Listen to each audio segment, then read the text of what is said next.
I moved into this apartment just a week ago. It wasn't fancy, cracked walls, an old ceiling fan, and the faint smell of dust and paint. But it was cheap, and after everything I'd been through, that was all I needed. A fresh start, a quiet place where I could finally breathe. The landlord, an old man with tired eyes, handed me the keys with a strange look. He hesitated for a moment before saying, "You'll be fine here.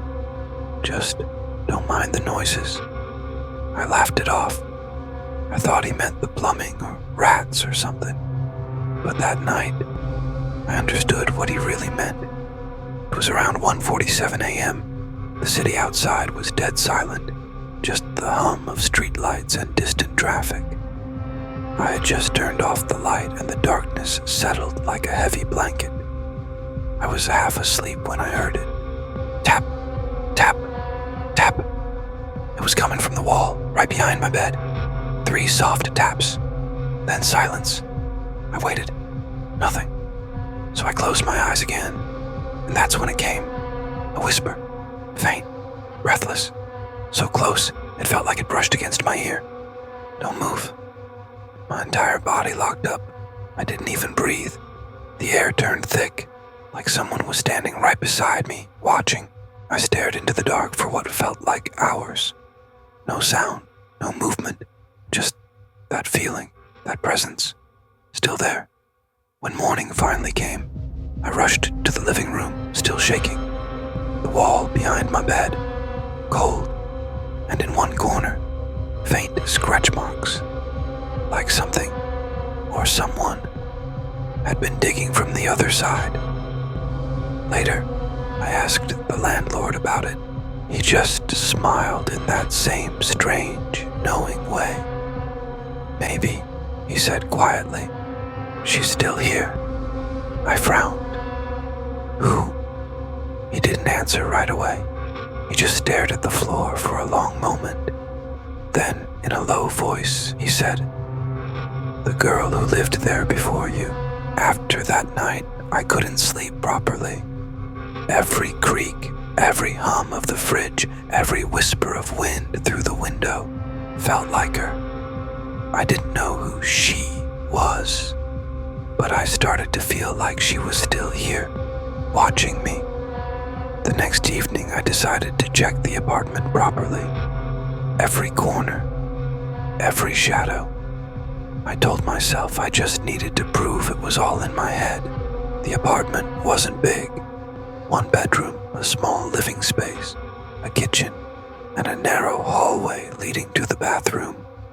But halfway down that hallway, there was a door I hadn't opened yet. It blended into the wall so perfectly that I didn't even notice it before. It had an old metal lock, rusted and stiff, like it hadn't been touched in years. I asked the landlord about it when I first moved in, and he said, "Just a storage closet, nothing important, keep it locked." But that night, as I stood in front of it, something felt wrong. The air around it was colder, heavier, and when I leaned closer, I could swear I heard something on the other side. Shh, shh, like someone breathing. My hands trembled as I reached for the doorknob. It was freezing cold, and when I tried to turn it, it wouldn't move. The lock held tight. I told myself to stop, to go back to bed, but curiosity is a dangerous thing. So the next morning, I went to the hardware store and bought a small crowbar. When I came back, I waited till it was dark again. I don't know why. Maybe I wanted to prove something to myself, but I wasn't scared. I pushed the crowbar into the lock and pried. Metal screeched, dust fell, and then, click, the door creaked open slowly, releasing a stale, suffocating air. Inside, it was pitch black. I turned on my phone flashlight and aimed it inside. There wasn't much, just an old chair, a broken mirror, and on the far wall, something written in faded red. I stepped closer, my heart pounding. The words were barely visible. but I could still read them. I told him not to bury me here. I froze. The air behind me shifted, like someone had just stepped into the hallway. I turned around. The hallway was empty. Still, I could feel it. Someone standing there, breathing, watching. And then the light on my phone flickered. Once, twice, and went out. That night, I couldn't stop thinking about those words on the wall. I told him not to bury me here.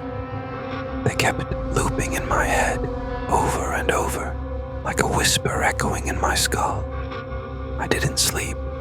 I just sat on the couch with every light on, watching the closet door at the end of the hallway. It stayed slightly open, like it was waiting for me. By 3 a.m., the apartment was dead silent. No wind, no traffic, nothing. And then, something moved. A single creak from the floorboards near the hallway. Then another, slow, deliberate footsteps. I held my breath, staring at the dark gap between the couch and the hallway. A faint shape passed by, not solid, just a shadow. And for a split second I thought I heard a woman humming. Soft, sad, like a lullaby. I wanted to scream, but no sound came out. The humming stopped. And then, a whisper right next to my ear. It's under me. I jumped up and turned on every light again. Nothing there. But when I looked down, I noticed something I hadn't before. The floorboards near the closet, they were uneven. One of them slightly lifted at the edge. The next morning, I decided to check. I pried the board open, expecting maybe a hole, maybe rats, anything normal. But what I found wasn't normal at all. Inside the narrow gap, wrapped in old plastic and yellowed paper, was a box. Wooden. Heavy. The moment I touched it, the air grew colder. My breath turned white. I pulled it out slowly and placed it on the floor. The lid was nailed shut, but weak. I pried it open with a screwdriver, and inside, a photograph, a small silver necklace, and a folded note, stained and torn. I opened it carefully. It said, "He said he'd keep me safe, but the walls remember everything." Before I could even react, a knock echoed through the apartment. Once, then again, and again, louder this time. I turned slowly toward the sound. It wasn't the door. It wasn't the walls. It was coming from under the floor. I didn't move. I couldn't. That knocking sound kept echoing. Slow, steady, deliberate. Knock, pause, knock. Each one seemed to come from right beneath my feet. The air had turned icy. My breath came out in small white clouds. I could hear the pipes groaning somewhere deep inside the walls, like the whole apartment was alive, breathing with me. I forced myself to kneel down and place my ear near the floorboard. For a moment, there was silence. Then, a sound that made my stomach twist. Someone whispered from underneath, "Why did you open it?" I stumbled backward so hard I hit the wall. The photograph and necklace spilled across the floor. I didn't want to look, but I did. The picture showed a young woman, black hair, pale skin, eyes that looked too real, even though the photo was decades old. And behind her, blurred but visible, the same apartment I was in. I picked up the photo, hands trembling. On the back, written in the same shaky handwriting as the note, were 4 words. "He's still down there." I dropped it instantly, because right then, the knocking started again, faster, louder, until it sounded like fists pounding from beneath the floor. Thump, thump, thump.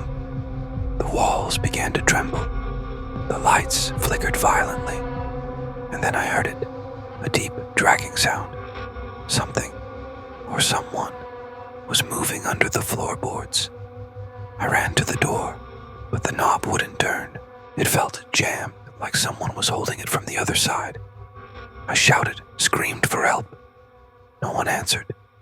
And then, as suddenly as it started, silence. The air went still. The lights stopped flickering. For a second, I thought it was over. But when I turned back, the closet door at the end of the hall was wide open. And standing inside the darkness was the outline of a woman, her head tilted slightly, her neck bent in a way no human neck should bend, and her voice, soft, trembling, came from everywhere at once. You shouldn't have let him out. The floor cracked beneath me with a loud snap. I looked down and saw a dark, wet hand reaching through the broken board. The floor split open beneath me, splinters, dust, and darkness swallowing my feet. I screamed and stumbled backward, barely keeping my balance. The hand that had reached up through the floor, it wasn't human anymore. Gray, thin, and slick, like it had been soaked in the earth for years. It gripped the floorboards tightly, pulling, dragging itself upward. I could hear the bones crack as the fingers dug into the wood, and from the hole beneath, a voice rasped, "You opened his grave." I backed toward the wall, trembling so hard I could barely breathe. The woman, the one from the closet, was still standing there, but now her eyes were gone, just two dark hollows staring through me. She tilted her head slowly and whispered, "He never left this place." The boards split again. This time, something climbed out. It wasn't a man, not anymore. A shape, hunched and crawling, its movements jerky like a broken puppet. Its skin stretched too tight, and its mouth hung open in silence. The air turned heavy. The smell of rot filled the room. And then I saw it, around his neck. A rope, frayed, old, still tied in a noose. He crawled closer, dragging his weight across the wooden floor. I could hear the rope scraping behind him. Every instinct screamed at me to run, but I couldn't move. The woman turned her hollow face toward me and said softly, "You live where we died." And then, both of them looked at me. The man's mouth began to move, slow and broken. At first, no sound came out. Then, just one word, stretched, cracked, whispered from a throat full of dirt. "Stay." The lights exploded. The room plunged into blackness. I ran, or at least I thought I did. But the door, the hallway, everything was gone. There was only darkness. And in that darkness, the sound of breathing, not mine. When I woke up, it was morning. The apartment was silent again. The floor was untouched. No hole, no scratches, no sign of anything that had happened. Only the closet door was open, and inside, neatly placed on the chair, was the photograph. But this time, there was another face in it. Mine.